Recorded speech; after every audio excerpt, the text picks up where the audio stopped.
welcome back to my channel. I hope you're all doing well.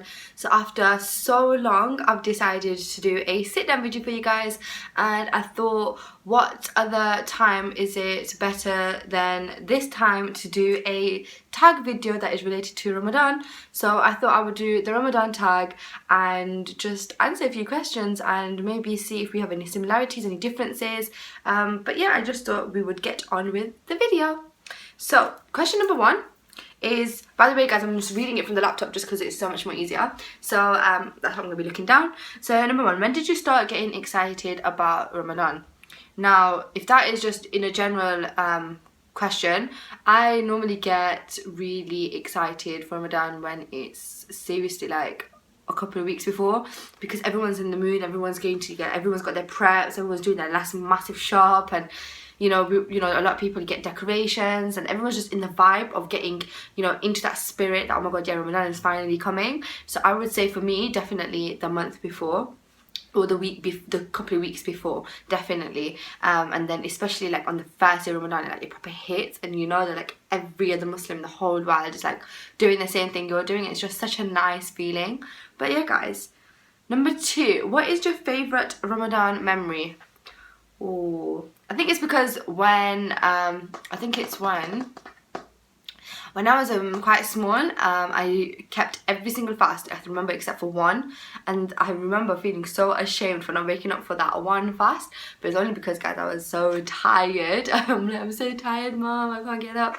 But no, I remember that feeling when you'd come back and you'd break your fast, or when you used to do those half fasts and then have like do a fast in the afternoon and then until you had to break the fast, and sitting there and feeling like you've achieved like something so good, because you're getting yourself into the routine. And at that age, you're just doing it because you're like, oh, I want to fast, because you can see all the adults doing it. But I remember that used to be like the best like memory ever. And of course then Eid as well. I don't know if I could do two, but I'm just going to do two, guys.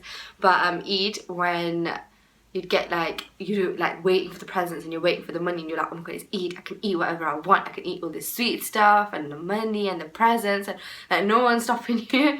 But I would definitely say that's two really good memories, definitely. So number three, does your family have any Ramadan tradition? Now, when you're saying like my family, like of course like mum and dad's, when I used to be at mum and dad's house, our like the way we used to actually break our fast would be, we'd have to have our dates kajur fast, have our water, and then we'd always have a plate of fruit, and then we'd have a bit of fruit, then pray our maghrib, and then eat. And eating, it depends on what time it was. So nowadays it's about 9, half 9 now, these past couple of years. So then we'd have straight dinner, so it would be like a lasagna or a shepherd's pie or something like a dinner wise. So I would definitely say that tradition for Ramadan, there's that. Also having we have like receivers to like connect to like the different mosques. We'd sit, we'd listen to those bayans sometimes at night while the men have gone for Tarawih, or sometimes like my mom would like make, not sometimes, like every single, well, not every single day, but like as the days go on in Ramadan, it would be like you'd have to have a dessert. But it's just been these past couple of Ramadans where if I've visited mums, or like just before I left mums, before I moved in with Yusuf, like you didn't have time to actually eat, because it's just like you don't have enough space in your belly, and then you've got no like space to eat any sahri, and it's just like, what's the point? But yeah guys, I would definitely say that is another tradition. So yeah, I mean, I think every family must have a tradition, guys. You let me know what your tradition is, and maybe we'll see if it's quite similar. Number four, what is your favourite Ramadan food? Ooh, I don't really know, guys. What is my favourite Ramadan food? I think it's like the fruits that you have and the water. Like, I know that sounds really weird, but you appreciate it so much more in Ramadan, especially when that's the first thing that goes into your mouth, like after you've fasted for hours on end. So I would always say it's the first thing that goes into my mouth is just a glass of water and a piece of fruit. Whatever the fruit is, whether it's a watermelon, normally it's watermelon or mango or pineapple, something that's like a thirst quencher, because of the time of year that the fast is at the moment. I would definitely say like watermelon or mango, or even a glass of water, guys. I would definitely say that's my favourite Ramadan food. So number five, when you're fasting in the day, do you think about food? Should I be honest, guys? Not really. I think it's more lately, it's been more energy wise. It depends what you're doing throughout the day as well, but because we've got nothing going on in our stomachs, we're just generally really hungry. I think after I think about 45 minutes before you're about to break your fast, you start smelling the smells in the kitchen, and then that's when you're like, oh yeah, I wouldn't mind a bit of that. But it's not like you're like, oh my god, I really want food like 5 hours into the fast. Like I personally am not like that, but no. Number 6, besides water and dates, what do you break your fast with?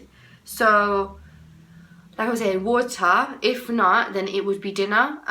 Now, because like the way that Yusuf breaks his fast is with fried food, so I've started incorporating that. So I might get like a samosa, I might get like a cheese ball or something, because before, like I said, we would have like one day it would be like just a whole fry up, but that would just be dinner and that's it. And my mum and dad's, but I mean home now, it's you have fried stuff and then you also have dinner, and then it's up to you if you want the dinner for the sahri, if you want the the fried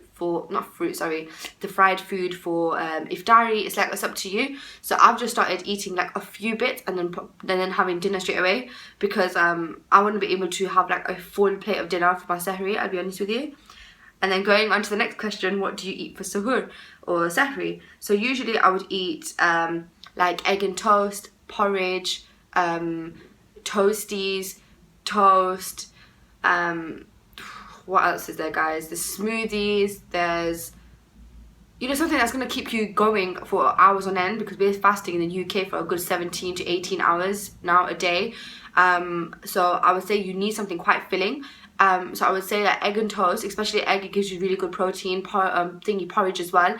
It's really good for, it's a slow digestive food, so I would definitely say that. Now of course, if you want to eat dinner, so for example, you know, Yusuf, he doesn't mind eating like dinner, like rice or something for sahri. It's still okay, because rice will keep you quite full. If you have I don't know, salmon or chicken, you know, things like that is really good for you. So, you know, just because someone like me has being used to eating like breakfast food at sahri time and then dinner at iftari time, doesn't mean that you can't switch it up, guys, because I've become used to, you know, adjusting and getting used to what it's like at being, you know, living with what Yusuf's lifestyle has been. So it's not hard, guys, it's just whatever, as long as it's something that fills you up, guys, make sure you have it. But yeah, so me, it would be breakfast stuff. Yusuf, he has had porridge and egg and toast, but it's been more, if he wanted dinner, he would also have dinner as well. I personally never used to be like that. I used to be like, I don't know, okay, I'll have it. But now it's like, if someone gave me a plate of dinner, I don't really mind eating it, but if I had a choice, I would probably go for the breakfast stuff. Croissants as well, by the way, guys, so nice. Number 9, one thing that makes you happiest at Ramadan. I think it's just that constant feeling of peace. It's like everyone is just so peaceful and so calm and so supportive with each other. You're all just united, because you know, like, all of you guys are doing the same thing, and you're helping each other out, and it's just that feeling and that atmosphere that I feel really happy about in Ramadan. Like, it's just really nice just to know that we're all getting along, which we should on a daily basis anyway, but it's just this separate feeling of Ramadan, like, you know when Ramadan has finished, because it's gone. One tip that you can give to people that are fasting, I would just say that life is too short to actually keep sleeping in Ramadan. Of course, we need to get our energy up, of course, guys. And at the end of the day, we do need to keep up with what's going on around us as well. As in, like, you know, it's Ramadan, we need to pray. You know, try and make as much dua as we can. Try and read as much Quran as much, and, you know, make sure we pray our salah and namaz. You know, make sure that we actually do that. Because at the end of the day, Ramadan only comes once a year, guys. We don't know if there's going to be another Ramadan for us. We don't know if we're going to unfortunately pass away within the next year. So I would say just try and grab Ramadan with both hands and try and gain as much reward as you can, whether it's charity or you're just doing a good deed for someone or just anything it is, guys. Just try and make the most of it that you can with just for yourself, because at the end of the day, you're going to be sleeping in your own grave, but also for the people around you, to try and support each other as well, because they could be making dua for you. So I would definitely give that piece of advice. I'd also say, when it comes to eating, guys, eat moderately, because at the end of the day, if you're going to stuff yourself, you're going to get sick, and then you're not going to be able to fast. And then, you know, someone like me, I would feel so hurt if I did that to myself. So I would really, like, try and see if I can actually break it down. And also guys, if you can, try and prepare beforehand, so that if you can, you know, let's just pop it into the oven before, like half an hour before iftari, then at least that whole day you just know that you've just got the whole day to pray or do whatever you guys want to do. So that would be my advice anyway. If you've got any other advice, tips, any other ways that you would say that I could have my Ramadan easier or try and do something better myself, then guys, I really am open to your comments. Just pop them down below at the comments. I read all your comments, guys. But yeah, that's the end of the video. I do hope you enjoyed this video. I know it was different. It was a bit of a sit down after so long, so it is a bit rambly because I do ramble on a lot. But I hope you did enjoy it, guys, because if you did, then don't forget to give a big massive thumbs up, and don't forget to like, comment and subscribe. And until next time, guys, see you later. You take care. Bye.